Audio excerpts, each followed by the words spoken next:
In this video, we're going to be talking about arithmetic progressions or APs. So before we jump into the questions, let's first discuss what exactly an AP is.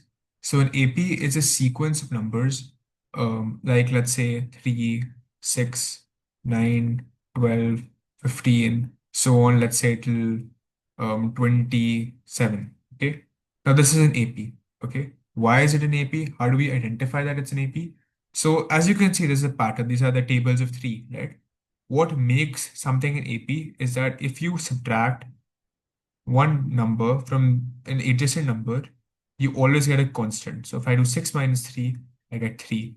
If I do 9 minus 6, I also get a 3. If I do a 12 minus 9, I also get a 3, right? That is what an AP is. Okay. And now let's look at a couple of more examples of APs as well. So you can also have 3, 0, -3, -6, -9, and so on. Okay. In this case, if you see the two numbers here, it's decreasing, right? So over here earlier, we saw that the constant by which the two adjacent numbers differed by was a positive 3. In this case, we have 0 minus 3, which equals to -3, -3 minus 0, which equals to -3, -6, yeah, -6 minus of -3, which also equals to -3, and then so on and so forth. Okay, so now let's define a few terms related to an AP.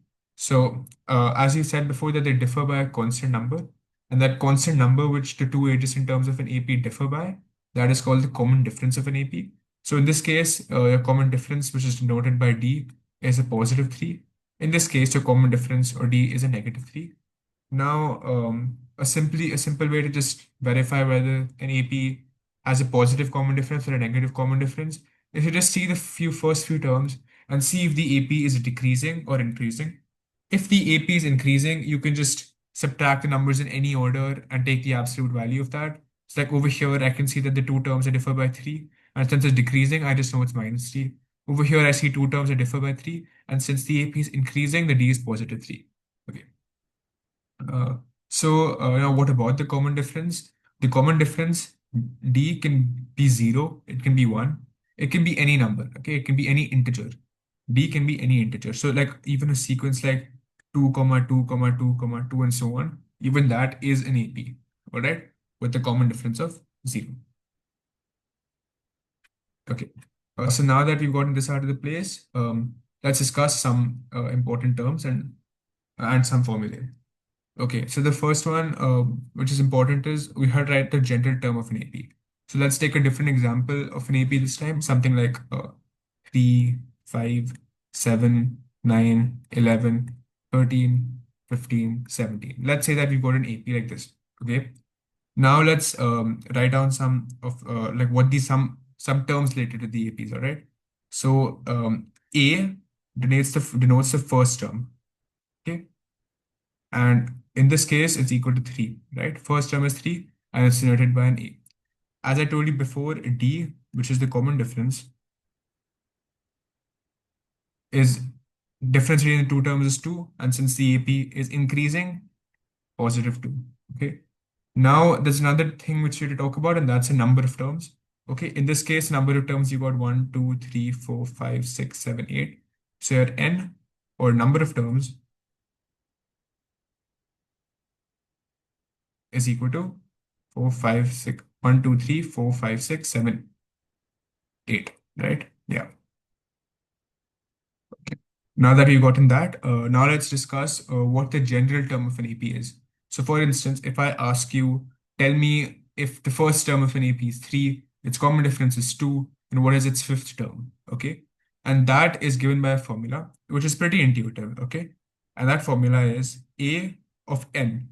Okay. When I don't put any subscript here, it's counted as the first term. If I write A2, A3, or something like that, the subscript depicts the term of the AP which it is. So we're saying that the nth term of an AP, like you can put any value of n, like whichever term of an AP you want, is simply A plus n minus 1 times D. Okay. How do we get that? Okay, well, let's look at this. We know that the first term is 3 and the third term is 7. Okay. And how do we get that? We do 3 plus 2, right? Because the common difference is 2. But it's a third term, right? But we're only adding 2 twice. So that's why it's always 1 less than that. So that's why it's n minus 1 times with the d. Okay.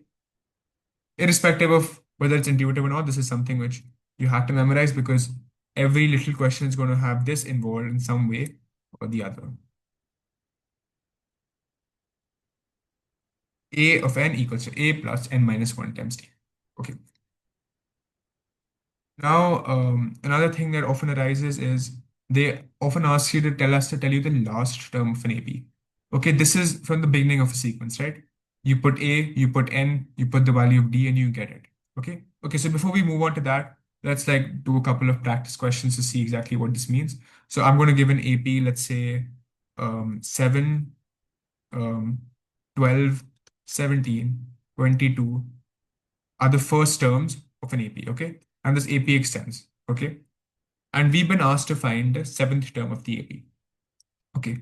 So let's write down what we know. We know that A is equal to 7, right? We know that D is equal to 7 and 12 differ by 5. And since the AP is increasing, positive 5. And I have said question is to find the 10th term of the AP. Or actually, let's make it the 11th term so that the calculations are a bit easier. Okay, find the 11th term of this AP. Okay. So as we know, and okay, since I told us to find the 11th term, we know that the value of n we are plug-in is 11. Okay. Now, from the general term, we know that A of n equals A plus n minus 1 times d, right? That means that A of n equals to A, which is 7, plus n minus 1, 11 minus 1 times d, which is 5. A of n equals to 7 plus 10 times 5, 7 plus 50, which equals to 57. Therefore, A of 11, which is the 11th term, actually I shouldn't write n here, I should just put 11 everywhere so it's clearer. Yeah, there we go. So A of 11 equals 57. Let's take one more example before we jump into the questions. Okay, so another example we can take is, okay, let's involve one with negative numbers as well. So you can see how you deal with that as well. So let's say we have an AP that goes something like minus um, -7, -5, -3, -1, +1, and so on and so forth. Okay. And we've been asked to find the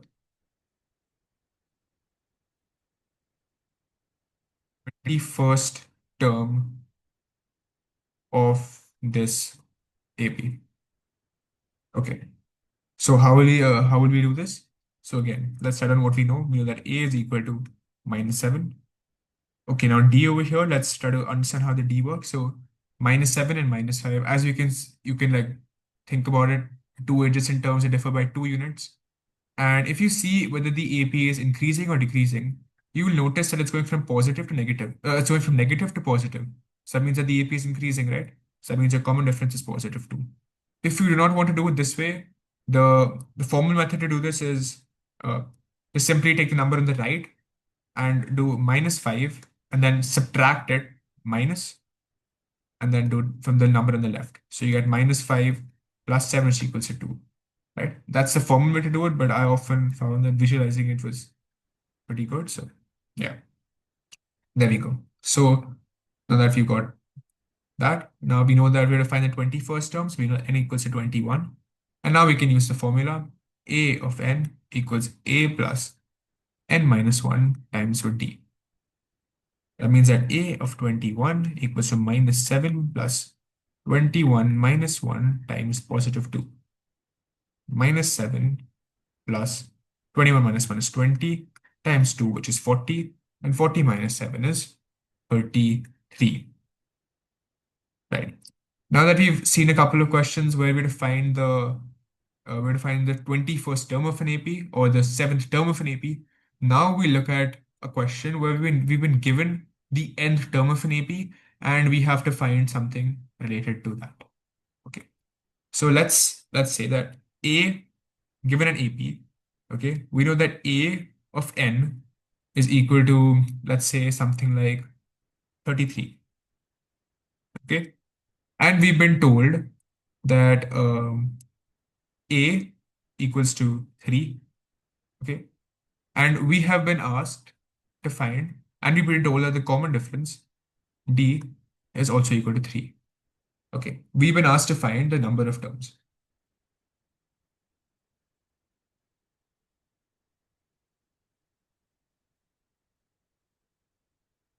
Okay. So now let's see how this will work. So we've been given this question. So we know that A of n equals A plus n minus 1 times D, right? That means that if we've been given A of n, so 33 equals to 3 plus n minus 1 times 3, because D is also 3. 33 equals to 3 plus 3n minus 3. And you get 3n because the 3 and minus 3 cancel each other out, equals to 33. So you get n equals to 11. So now we've learned to work with this formula a bit, let's now move on and solve a few questions from the textbook.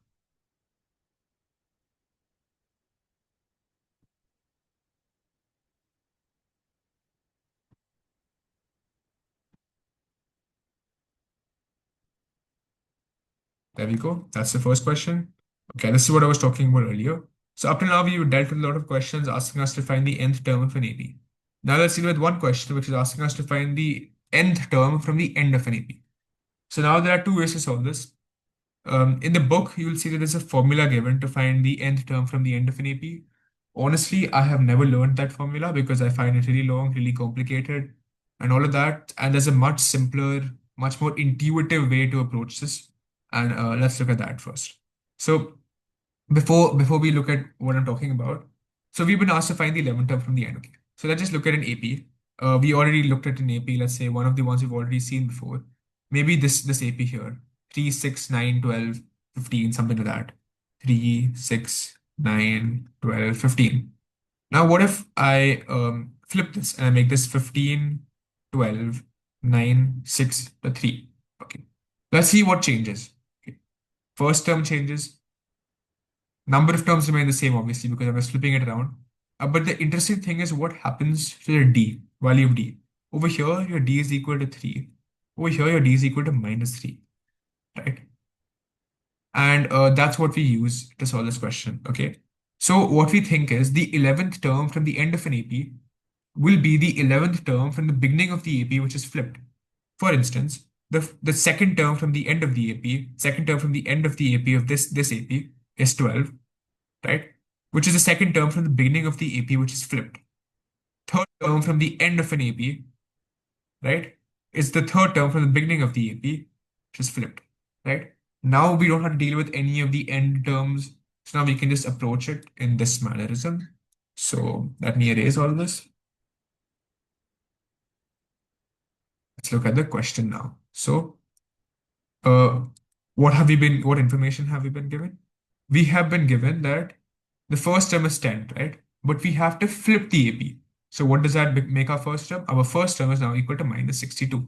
I hope you all understand why I flipped it. I'll explain it once more at the end. So let's make our first term A equal to minus 62. Okay. Now over here, uh, the AP is progressing like 10, 7, 4, 1. So in the original AP, it's decreasing, right? So D is equal to minus 3. But when we flip it around, the D becomes positive. So D becomes plus 3. Am I right? Yeah. So it becomes plus 3 now. So A equals to minus 62. D equals to positive 3. Okay. And we have to find the nth term from the end of this AP.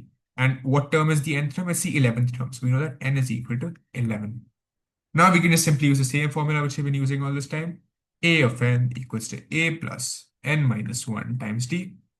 A of n equals to A minus 62 plus n minus 1 times D, which is 3, equals to minus 62 plus 30, right?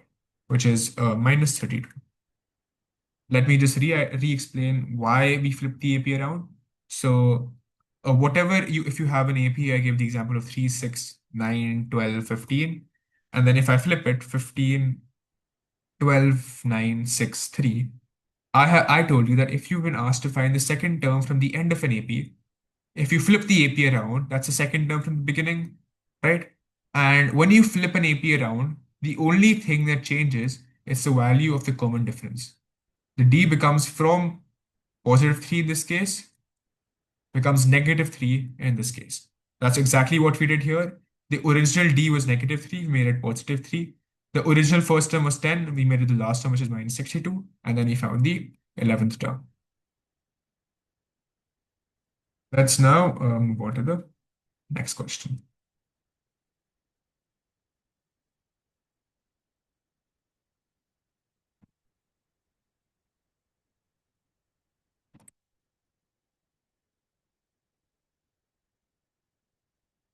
Okay, so now this question introduces an important concept.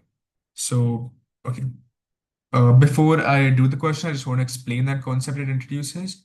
So, some questions sometimes ask you whether a particular term is contained in an AP or not. So let me just explain this with a quick example once here. So let's say we've been given an AP, an easy AP only. I'm sure you can just directly see the answer, but it'll explain what I mean by it. 5, 10, 15, 20, so on and so forth. And we've been asked to check if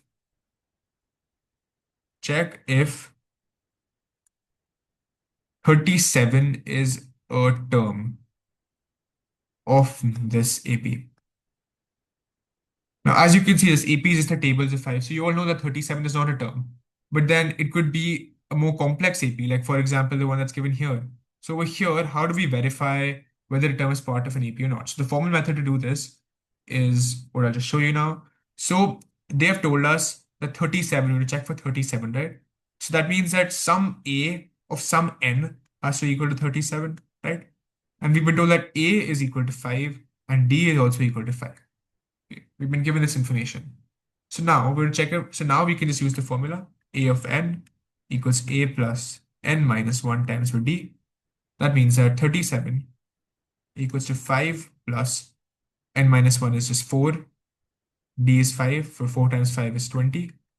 So, uh, so you will see that this is what? 4 5s are 20, and that's 25. Oh, wait. Oh, my apologies. I was just wondering what had happened. We've not been given the value of n, right? Yeah, that's what I was wondering. Are we getting a value there? Okay, yeah. So yeah, a is equal to 5, n minus 1, n value we don't have, so n minus 1, and d is equal to 5. There we go. So that means that, yeah, 37 is equal to 5 plus 5n minus 5. That means that 5n is equal to 37. Now, what does this mean? This means that n is coming as 37 by 5. And your it's come which is what 5 7 35 7.4. But n is defined as a number of terms of an AP. Can the number of something ever be a decimal point? No, it cannot, right? And that is how we prove whether some term is part of an AP or not. If when you place a term as a particular A of n, if it gives you the value of n as a decimal, that means that that term does not come in the AP. Okay. So now, based on this knowledge, let's try and answer this question once. So let me just erase this part.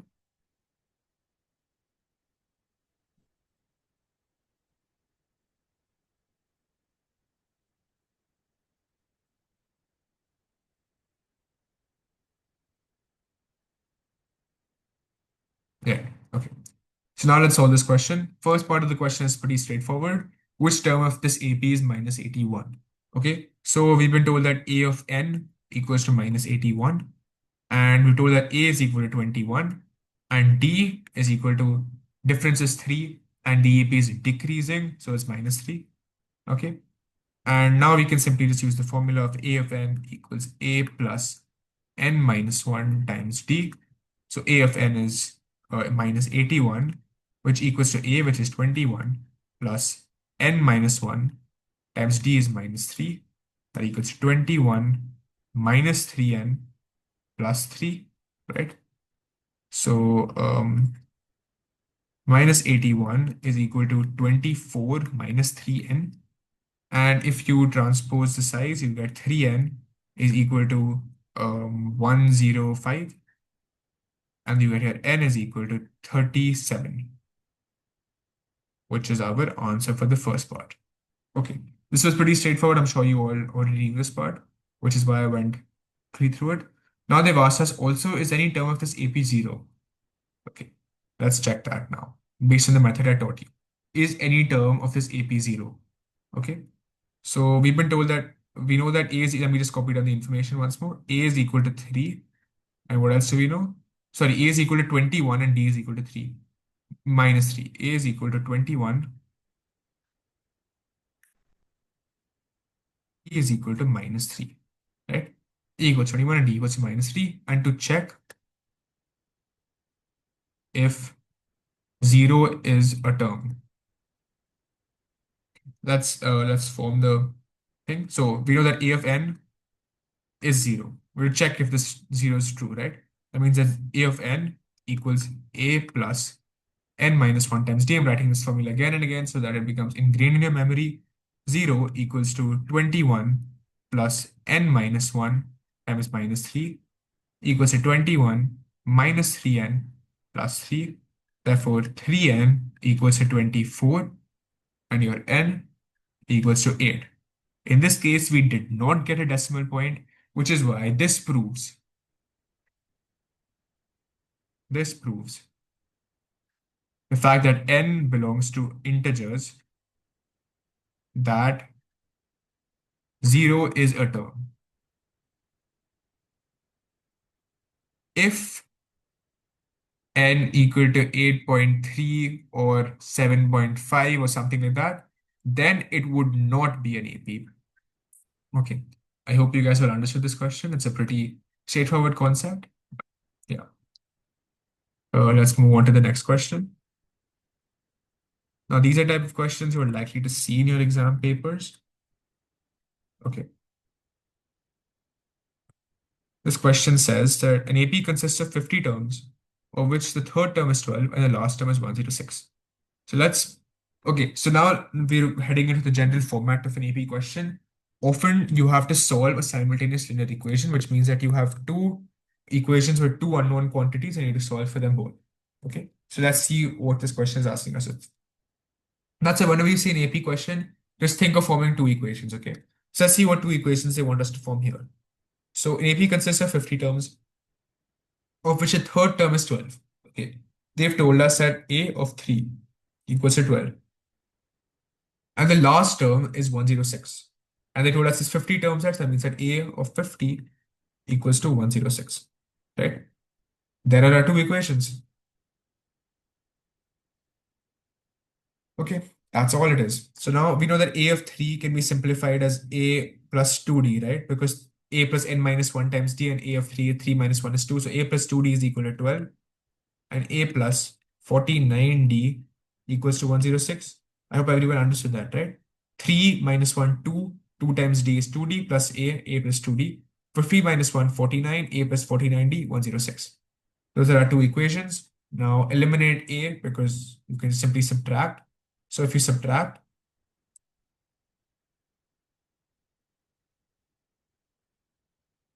you're subtracting now, you get 49 minus 2, which is 47D, equals to 98. Oh, sorry, my bad, 94, not 98. So your D is equal to 2. Once you have your D is equal to 2, you can plug it into any of the two equations. Let's plug it in here. So you get A plus 2 times 2 equals to 12. And you get your A value as 8. And what have they asked you to find now? Find the 29th term. Okay, we're going to find A of 29. Right? So wait, we know that A equals to 8. And we know D equals to 2. Okay? We have to find the 29th term. So 29th term, by now I'm not writing the formula again, but A of 29 equals to A plus 29 minus 1 times D equals to A plus 28D. Whenever you see A of 29, A of 4, immediately think A of 3D, A of 28D. It should just be directly at the tips now, right? Because you just have to subtract 1 from here, multiply it by D and add A to it, right? So we know that A of 29 equals to A plus 28D, right? So we define the value. So we know A of 29 equals A plus 28D, which equals to 8 plus 28 times 2, right? Because D is 2. Can I erase this from here? Okay. Now this means that our equals to 8 plus 56, which equals to 64, which is our answer.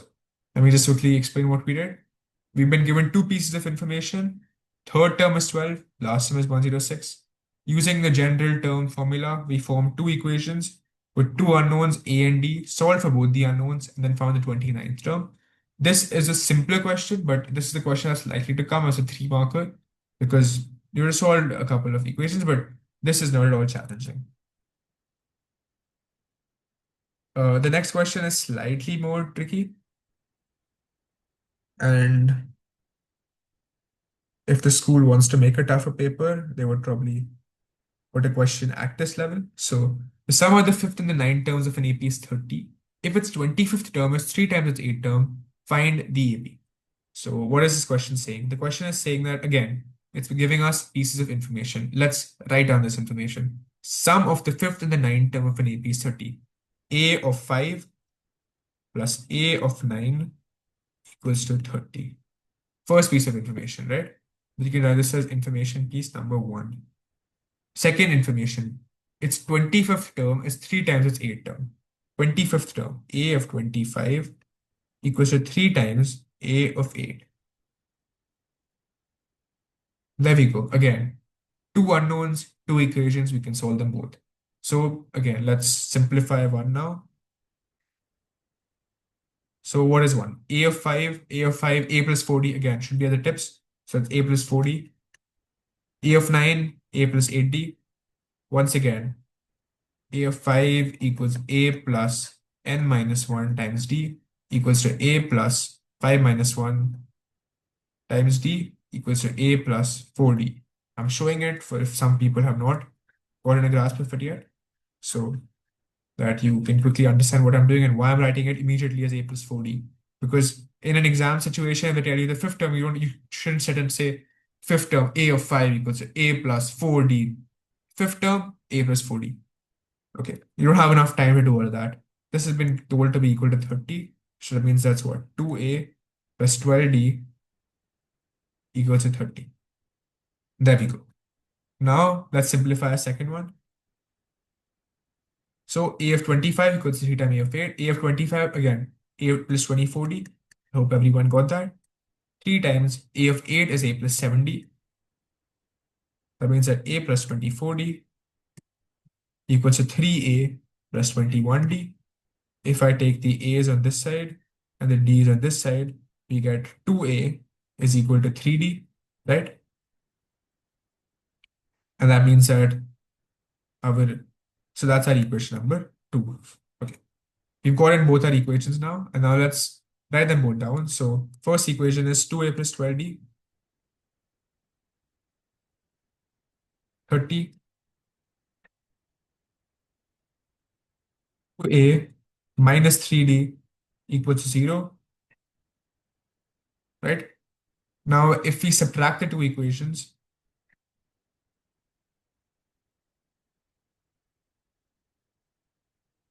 we get 2A minus 2A, which is 0, and then 12D minus of minus 3D, which equals to 30, minus 0. That means that 15D equals to 30, so our D is equal to 2. Once we get our D equals to 2, plug it in here or here, wherever you want to, and you get 2A plus 12 times 2 equals to 30. So in that your A is equal to 3, right? Just quickly check once if my mental maths is right. 24, 30 minus 24, 6, and 6 by 2, 3. Okay. And what have they told us to find now? They've told us to find the AP. Whenever they ask you to find the AP, it's pretty simple. Just write down the first three, four terms of the AP. So you know that if A equals to 3 and D equals to 2, the first term is 3, then we have 5, then we have 7, then we have 9, then we have 11, and so on and so forth. Okay. Okay. Yeah. Now this question is done. Let us now move on to the next question.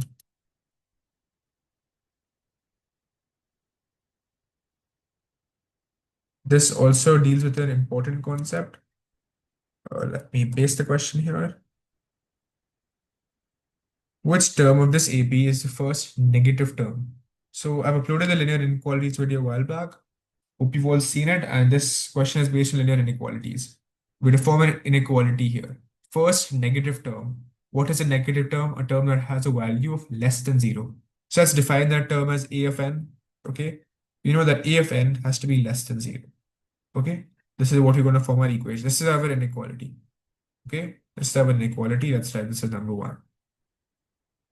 Now, what have we been told? We've been told that A equals to 121.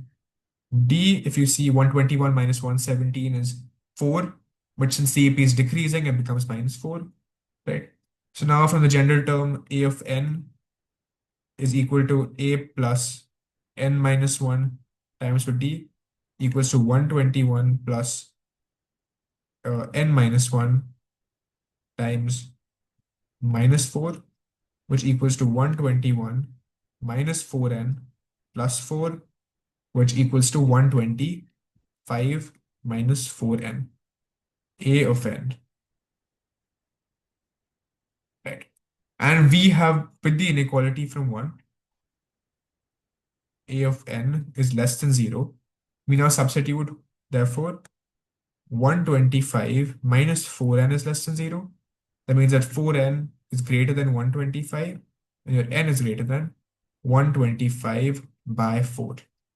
So now this is a decimal, right? So n has to be a whole number value, not even a whole number, sorry, it has to be a natural number value, right?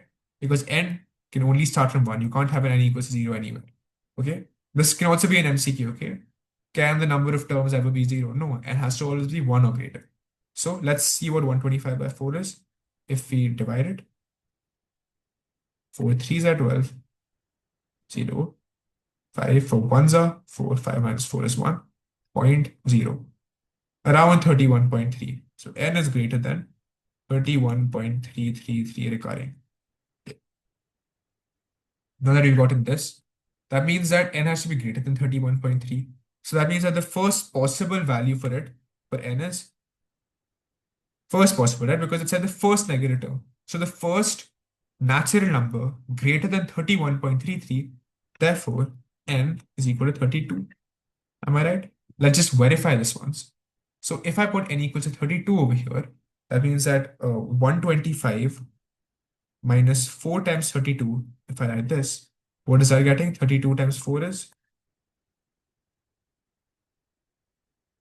4 twos are 8 and 4 threes are 12, 128. 125 minus 128, which equals to minus 3. And does that make sense? Yes, right, because a d is minus 4, right? So if we write the terms next to it, we have minus 3, we have positive 1 to its right, and we have what? Minus 7 somewhere here, right? That's how the AP is going, right? Your AP is decreasing, so it's going from minus 7, then it's touching minus 3, then it's going to 1. So the first negative term of this AP is minus 3.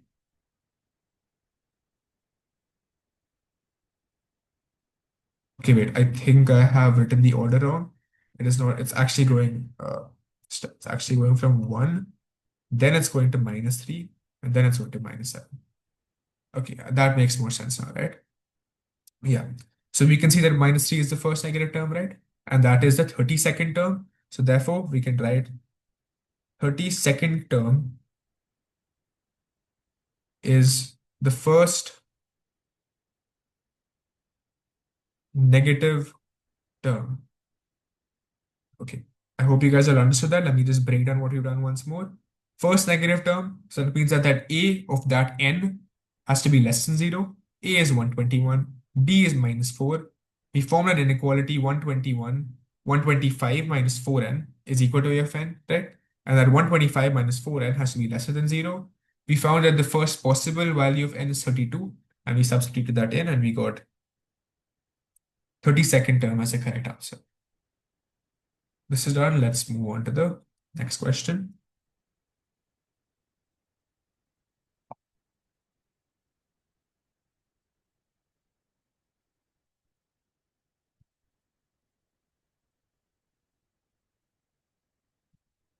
Now, this question, I'm going to solve it in two different ways.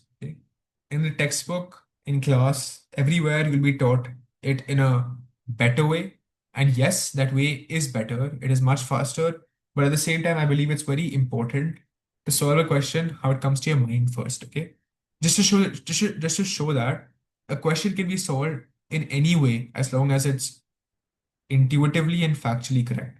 Okay. So how would you solve this question if you've not heard of this method? We're going to look at it that way first. Okay. So sum of the first three terms of an AP is 42, and the product of the first and the third term is 52. Find the first term and the common difference. So let's write method one here.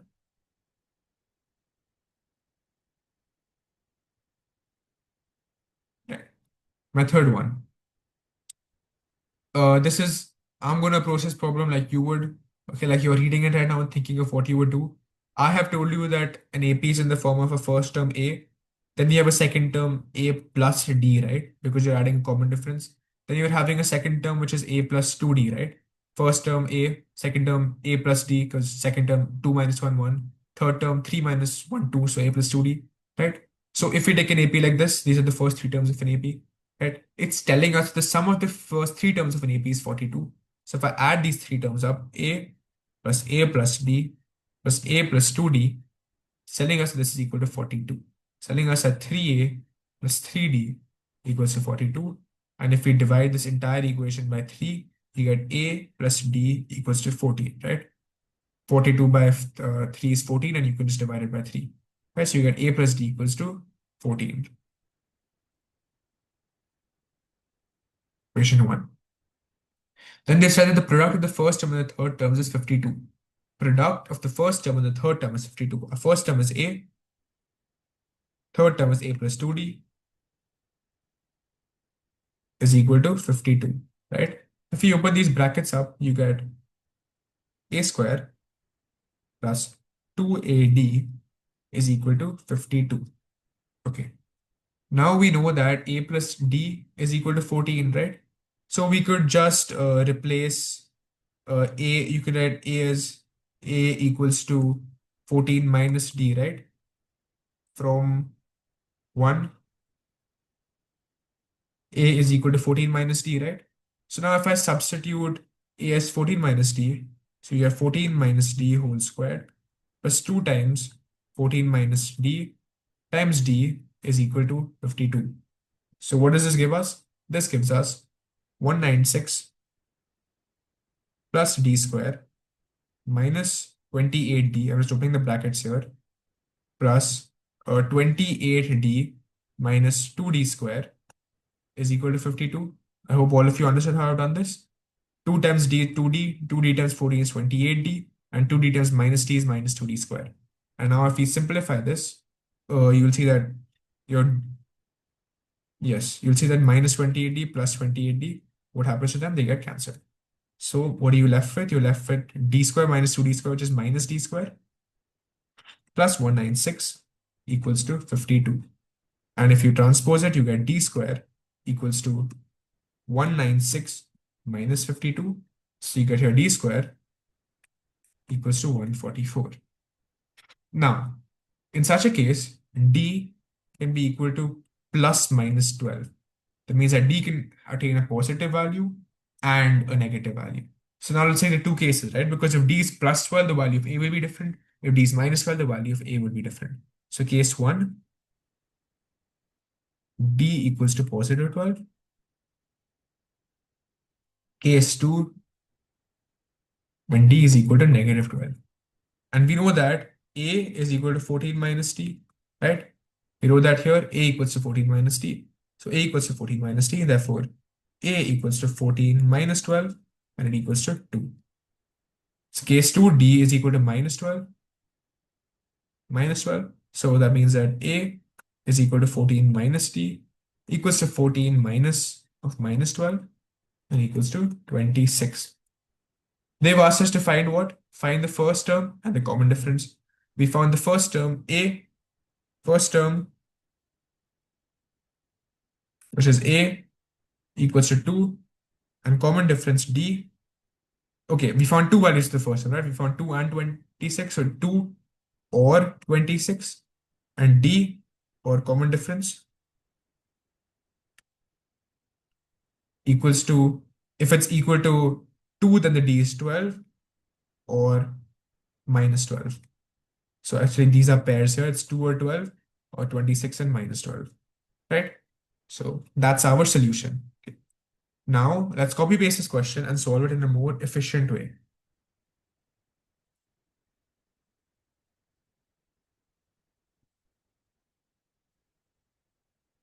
Okay. Now, what may not come directly intuitively is that in an AP, the two adjacent terms differ by a constant, right? But you don't have to take the first term as A. You can take it even as, let's say, let's look at a different possibility. A minus D is the first term, A as a second term, and A plus D as a third term. How does this benefit now? You may all be thinking, okay, let's cipher through the first piece of information. Sum of the first three terms of an AP is 42.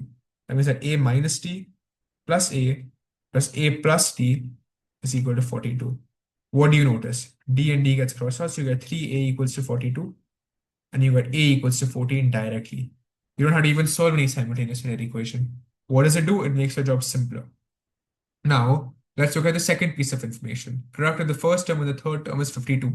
First term and the third term, please do not take the first term as A. First term is A minus D. So A minus D times A plus D. So A minus D times A plus D is equal to 52, right? So you get A square minus D square. A plus D minus D square minus D square. And you know the value of A is 14. So you get 14 square minus D square equals to 52. And you get 196 minus D square equals to 52. And as before, you get D equals to plus minus 12. You can see it, right? D square equals to 144. So D equals to plus minus 12. Okay. D is equal to plus minus 12. Now, calculation took almost half the time, but over here, what children often do is they make a very common silly error. First term and the third term, they think, okay, first term is A, so my A is equal to 14. Second term is D, my D is equal to plus 12 or minus 12. Please never do that. First term you have taken as A minus D. So let's write it down. First term equals A minus D, which equals to, okay, over here also wait, there will be two cases, right? Because your D is both positive and it's negative. So case one, D is equal to positive 12. Case two, D equals to negative 12. So when D equals to positive 12, your first term equals to A minus D, which equals to A's value is 14. We calculated 14 minus positive 12, which is 2. And in the second case, we get first term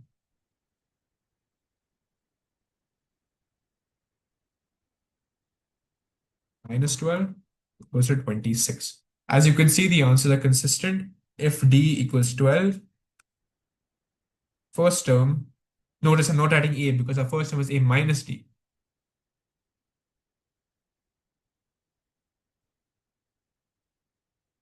First term equals to 26. And these results are consistent here as well. Up to you which method you solve it from. Obviously, over here the number is only 52, it's a bigger number. Solving this quadratic here, which we got lucky here, could have taken much longer. Okay. Which is why I would suggest always go with this. But always remember, first term is A minus D and not just A. First term is A minus D and not just A. I'm going to keep repeating it because that's a very common error that is often made. This is the last example you're going to be covering in this video. Right. This is also a same concept. Three terms, three numbers are taken. Okay. How do we solve this now? Same logic, okay? Over here, I'm not going to take the method where you've been told with A plus D, and A plus 2D, because this will take longer. Look at the size of the numbers here. Product of the smaller parts is 4623. There's no way I'm going to be able to factor 4623 really fast. That's why you're going to take the second case, faster method. So what have they told us? They told us split 207 into three parts such that they're an AP, and the product of the two smaller parts is 4623. Okay. So let's split it into three parts: A minus D, A, and A plus D, right? Because they have to be in AP. Okay, and since it's 207, right? You have to split 207 into three parts. So all those three numbers, they would sum up to 207. So again, your D gets eliminated. A minus D plus A plus D equals 207. So your D and D get cancelled off. You get 3A equals to 207, and you get your A equal to 69, right? A equals to 69. And then you've been told that the product of the smaller parts is 4623. Smaller parts are A minus D and A, obviously. Okay, over here, I'm saying it obviously, but it's actually not obviously. If you want, and this is kind of a thing you could try on your own, you could also take the smaller parts as A plus D times A, and notice you'll get the same answer. Okay, you just get the D to be negative. Try that out and get back to me, okay? So let's say the smaller parts is A minus D and A because it's more intuitive. If you just assume that D is a positive number, so that means that A minus D is obviously smaller than A plus D, okay? But if D is negative, it doesn't have to be true. So let's do that. Yeah. So smaller parts, A minus D times A is equal to 4623. And we know that A is equal to 69. So we know that 69 minus D times 69 equals to 4623, right? A minus D times A, right? So I think if you divide 4623 by 69, I think you get some value. And I'm not going to use a calculator here to show how you're supposed to do it in an exam situation. Do not set a long divided because that'll take forever. You notice 9 plus 6 equals to 15. So this number is divisible by 3. So divide this by 3. 3 twos are and 3 threes are. This is 3 times 23. And this is 3 times 1, 1, 5, 1, 4, 1, 5, 4, 1 by 23. 23 is a prime number. That means it has to go exactly here. So if you just try some trial and error here, you'll get, I think, 23 into 7 threes are 21, 7 twos are 14, 16. No, that's too big. That should be 23 into 6, 6 threes are 18, 6 twos are 12, and a 13. So 138, right? So 23 times 6 ones are, and 6 are 138. And you have a remainder of 154 minus 138, the remainder of 16. And if you put the 16 here, you get 161, and 161 was 23 times 7. So you got 67 here. So you got 69 minus D equals to 67. So your D is equal to positive 2. And the product of the two smaller parts is 4623. So let's split them into three parts, okay? So now we know the value of A, we know the value of D. So we know that the three parts, again, three parts are not A plus D, and A plus 2D. The three parts are A minus D, A, and A plus D. I'm again repeating it because I know that that's the most common error a person can make. A is equal to 69, right?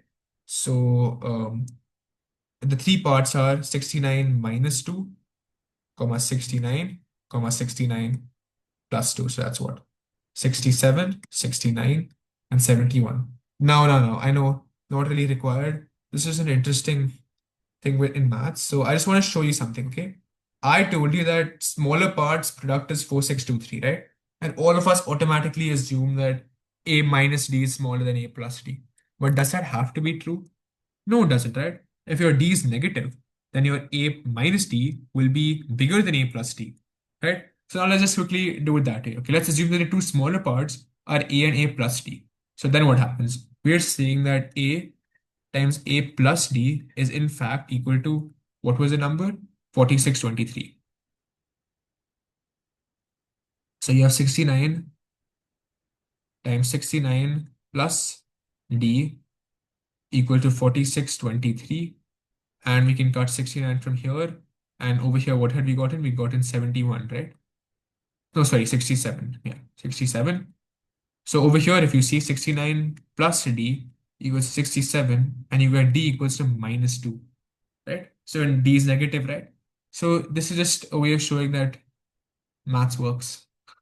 Okay, on this note, I will end this video and solve all the questions of the exercise, and I'll bring part 2 of APs in which we'll be talking about the sum of an AP, which is pretty interesting.